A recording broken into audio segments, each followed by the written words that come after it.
On peut commencer par l'article 4 de la Déclaration des droits de l'homme.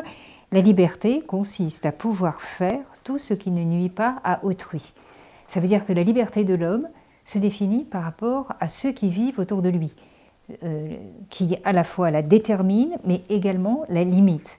Alors on peut se dire, mais c'est bizarre, ça veut dire qu'on ne peut pas être libre tout seul, il n'y a pas de liberté comme propriété individuelle, c'est uniquement une propriété collective.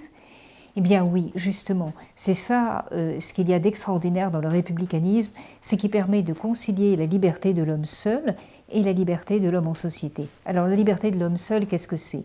C'est la liberté de la conscience, la liberté de la vie privée, ce que Benjamin appelait cette partie de l'existence humaine qui de nécessité reste individuelle et indépendante. Il ne peut pas y avoir d'intrusion ni de la société ni de l'État. Mais cette liberté, ce joyau de la liberté personnelle, doit fonctionner avec la liberté des autres. Et les institutions, le pacte républicain, les valeurs républicaines permettent d'élaborer cet édifice qui permet la coexistence de liberté, qui permet de distribuer des biens publics, avec l'idée que la liberté est garantie par la loi.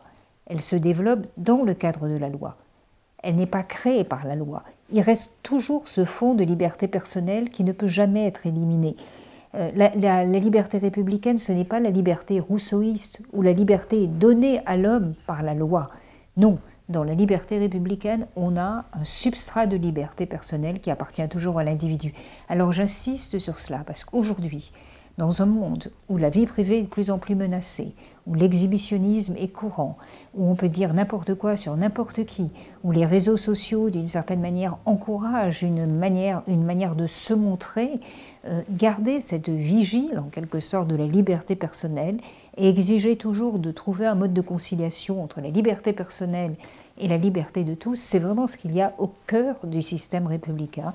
C'est ce qui garantit des sociétés harmonieuses qui puissent vivre de manière pacifique, où chacun puisse exprimer sa différence sans pour autant exercer au nom de cette différence sa tyrannie sur tous les autres.